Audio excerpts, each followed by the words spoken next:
Je ne sais pas les amis s'il y a des parieurs fous parmi vous dans ma communauté, mais en tout cas ceux qui ont misé de l'argent sur Monaco ce soir, vous êtes des rois. Monaco qui pour son entrée en lice dans ce nouveau format de Ligue des Champions bat à domicile le FC Barcelone qui était vu comme invincible limite avec un rouleau compresseur qui était de plus en plus monté en puissance dans ce début de saison en Liga mais qui en Ligue des Champions et plus globalement en Coupe d'Europe depuis maintenant presque 10 ans ronronne énormément. Le FC Barcelone qui rentre extrêmement mal dans ce nouveau format, qui avait déjà cet été laissé le trophée Gamper à Monaco en perdant 3-0 à domicile, là à l'extérieur ils perdent 2-1.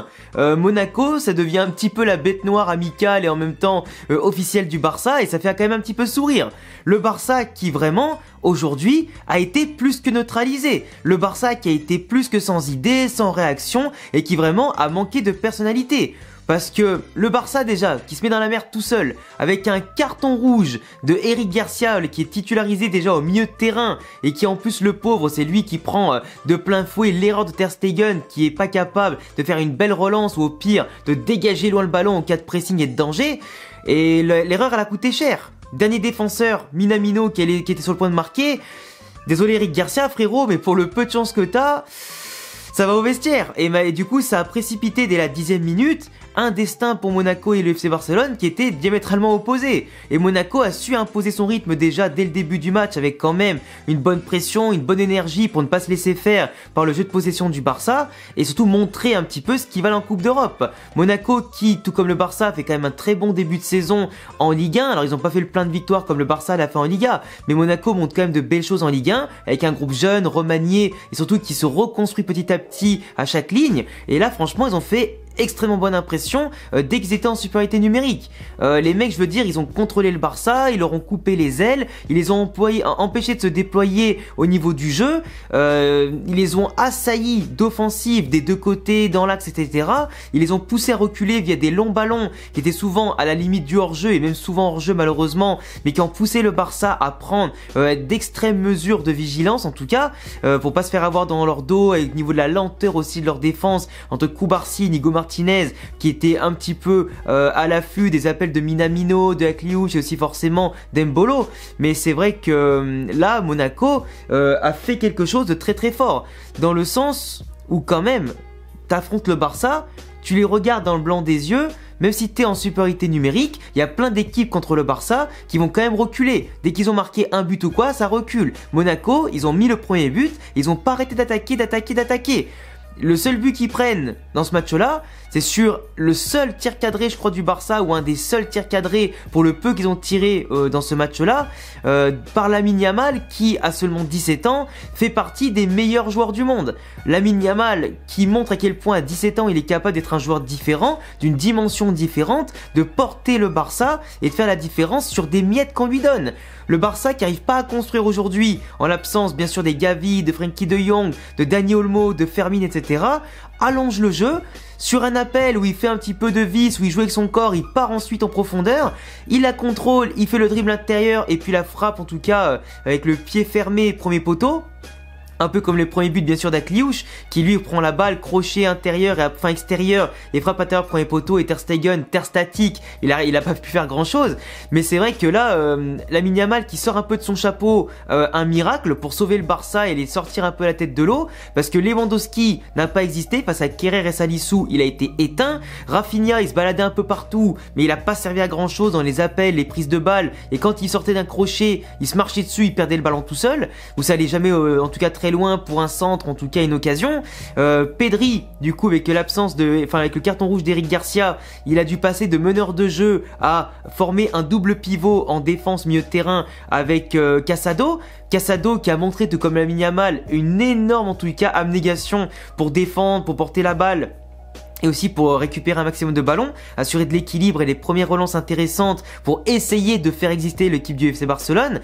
Mais Pedri, dans cette position-là, c'est pas influent. Déjà, Pedri sans ballon, c'est pas énorme. Et quand tu le pousses à courir partout, il s'épuise rapidement. Et c'est pas le meilleur récupérateur de ballon, Pedri. Lui, il est bon ballon au pied pour créer du jeu. Il est pas fait pour aller détruire le jeu de l'adversaire en leur piquant la balle, en apportant ce mec plein de peps, etc. qui va gratter un maximum de choses. Et malheureusement, le Barça s'est écroulé entre les lignes, s'est écroulé au niveau de son organisation et avait une équipe limite coupée en deux. Et malheureusement, il n'avait plus de cohérence, il n'avait plus cette discipline tactique qu'on a vu chez Hansi Flick depuis le début de la Liga.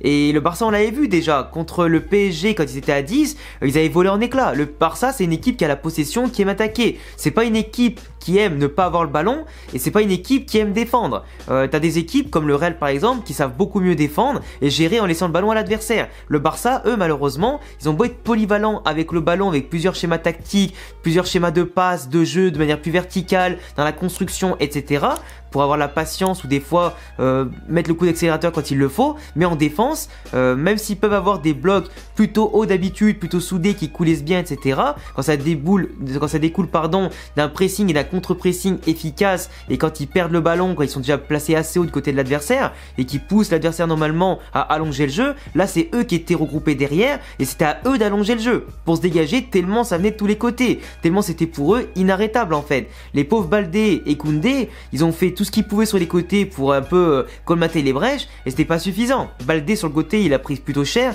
Koundé, encore ça allait, c'était un des seuls à surnager côté FC Barcelone, mais quand t'es pas aidé par le gardien Ter Stegen, qui sur les sorties il est pas rassurant, sur les arrêts, les prises de balles, il est pas rassurant, que dans l'axe ça prend l'eau, ça se décale directement et ça crée des espaces de fou, que comme je disais Pedri, malheureusement à ce poste là il est pas très utile, et Casado il pouvait faire ce qu'il pouvait le pauvre, avec son manque d'expérience forcément il faisait déjà un très bon match mais c'est pas suffisant.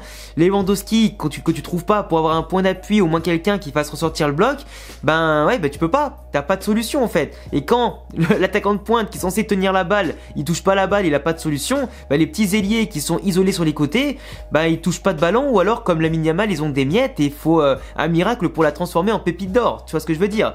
Et franchement le Monaco, avec leur double pivot Zakaria Kamara, j'avais noté ici, tu vois, ils m'ont impressionné, parce que même si le Barça est à 10, savoir quand même dominer le milieu, aller chercher les ballons, imposer un défi physique au Barça, et en plus technique pour quand même avoir des combinaisons comme ils l'ont fait, où un coup ça passe dans l'axe, un coup ça aère sur le côté, un coup ça coulisse, etc.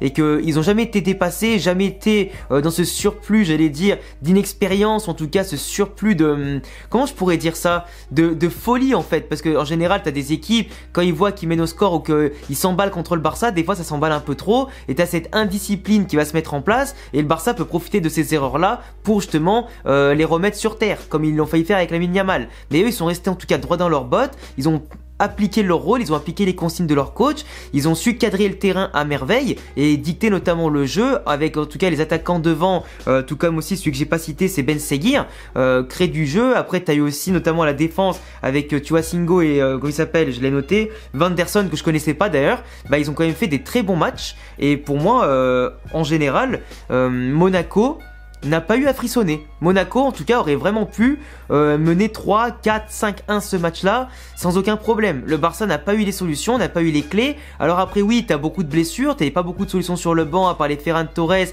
les quelques joueurs qu'on a vu rentrer sur la fin, mais je veux dire Hansi Flick qui fait des changements vers la 80e, il a même pas essayé de reboucher tactiquement les trous du FC Barcelone ou de jouer autrement, et malheureusement les blessures et aussi le manque d'adaptabilité, ça fait mal. Et le Barça sans ballon, c'est une équipe qui est très très faible. Donc tu vois, contre les équipes comme City, comme le Bayern ou je sais pas quoi, le Barça pourrait prendre très très cher. Avec ballon, sans problème, ils peuvent faire les choses, mais dès qu'ils ont plus le ballon, là ça pêche un peu et t'as l'impression que ça régresse à tous les niveaux en fait. Ils se font peur, ils savent pas comment s'adapter, et je pense que pour passer le cap dans cette équipe du Barça, faut qu'ils apprennent à défendre et à surtout à jouer sans ballon.